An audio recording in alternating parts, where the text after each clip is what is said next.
Hey guys, welcome to real sports Bengali. So finally এত কিছুর পর আইএসএল শুরু হচ্ছে আগামীকাল থেকে, অর্থাৎ 14ই ফেব্রুয়ারি থেকে, যেখানে মোহনবাগান তৃতীয়বারের জন্য তাদের ট্রফি ডিফেন্ড করতে যাচ্ছে। এবং এইবার যদি মোহনবাগান এই আইএসএল ট্রফিটা জিততে পারে, তাহলে মোহনবাগান প্রথম টিম হবে এই রিসেন্ট টাইমে যে টিমটি পরপর 3 বছর ট্রফি জয় করবে ইন্ডিয়ান টপ টায়ার লিগে।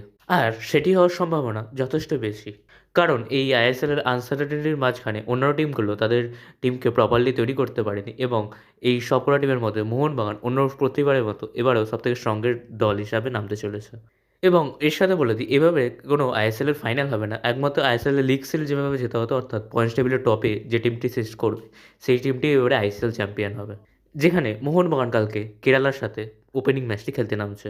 মোহনবাগান এবারে কোচ লোবেরার আন্ডারে কিরম দল নিয়ে আগামীকালের ম্যাচে নামতে পারে, এবং মোহনবাগান এইবারে আইএসএলের জন্য 27 জনের একটি শক্তিশালী স্কোয়াডকে রেজিস্টার করেছে। আজকে সেই সব বিষয় নিয়ে আলোচনা করে নেব। তো বেশি দেরি না করে দিয়ে শুরু করা যাক আজকের ভিডিওটি। তো প্রথমেই যদি মোহনবাগান যে প্লেয়ারকে এবারে আইএসএলের জন্য রেজিস্টার করেছে তাদের নামের দিকে আসা যায়, তো গোলকিপার পজিশনে যে প্লেয়ারগুলি আছে সেটি অবশ্যই one and only Vishal cath, এছাড়াও জাহিদ বুখারি, দীপ্রভাত ঘোষ এবং পিয়ান্স দুবে। এবার যদি ডিফেন্ডার পজিশনে আসা যায়, তো সেখানে আছে অবশ্যই ক্যাপ্টেন শুভাশিস বোস। এছাড়াও এর মাঝে বলে দিই, আশিস রায় যেহেতু এই সিজনের জন্য পুরোপুরিভাবে ইনজিওর্ড, ওই সিজন থেকে রুলড আউট হয়ে গেছে, তাই জন্য রিসেন্টলি মোহনবাগান সার্জিও লোবেরার পুরনো স্বার্থ আমায় রানাওয়াটাকে মোহনবাগানে সাইন করেছে, এবং হয়তো আমায় রানাওয়াটাই মোহনবাগানের হয়ে স্টার্ট করতে চলেছে কালকের ম্যাচে। সেই নিয়ে আমি পরে আসছি। তো ডিফেন্ডারে আসতে গেলে অবশ্যই এখানে আসবে আমায় রানাওয়াড়ে, এছাড়াও দিব্যেন্দু বিস্তর, এছাড়াও Leewan Castanha, Abhishek Tekcham Singh, Alberto Rodriguez, Tom Aldred এবং মেহতাব সিং। এবার যদি আমরা মিডফিল্ড পজিশনে আসি, তো সেখানে মোহনবাগান রেজিস্টার করেছে অবশ্যই গ্লেন মার্টিন্স। হ্যাঁ, এখন অব্দি গ্লেন মার্টিন্স মোহনবাগানই আছে। এছাড়াও মনবীর সিং, অনুরোধ থাপা, দীপক টাংরি, অভিষেক সূর্যবংশী, আপুইয়া, সাহাল আব্দুল সামাদ। এবার যদি ফরওয়ার্ড পজিশনে আসা যায়, তো মোহনবাগানের কাছে ফরওয়ার্ড হিসাবে আছে অবশ্যই কিয়ান নার্সেরি, লিস্টান কোলাসু, সুয়েল আহমেদ ভাট। এরপর আছে Dimitri Petratos, Jason Cummings, Jamie Maclaren এবং অবশ্যই রবশন রবিনো।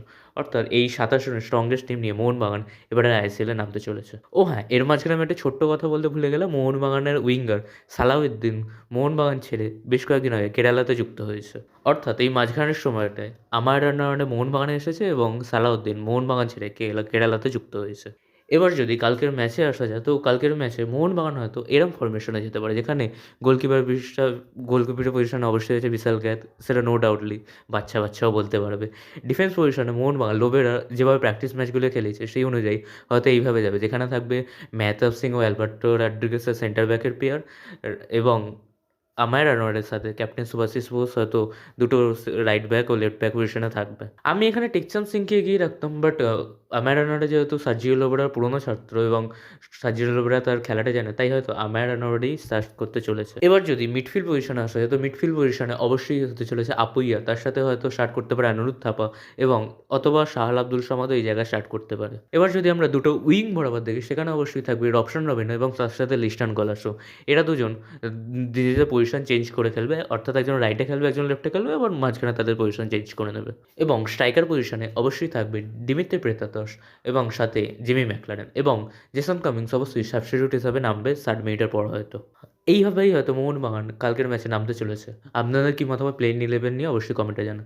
এবার যদি কি প্লেয়ারদের কথা বলা যায়, তো আমার মনে হচ্ছে কালকের ম্যাচটা হতে চলেছে যে ডিমিত্রি পেতাতস। অনেক দিন পেতাতস তার পুরোনো ফর্মে নেই, কিন্তু প্র্যাকটিস সেশনের ম্যাচগুলো যা দেখা যাচ্ছে পেতাতস সুন্দর ফর্মেও ছিল, বেশ কয়েকটি গোলও করেছে এবং অ্যাসিস্টও করেছে, এবং লোবেরার খেলাতে মূল প্লেয়ারই ছিল পেতাতস। তো কালকে আমি পেতাতসের খেলার জন্য মুখিয়ে থাকবো, এবং সেকেন্ড হাফে জেসন কামিংস নেমে কেমন গোল করে সেটার দিকেও নজর রাখতে হবে।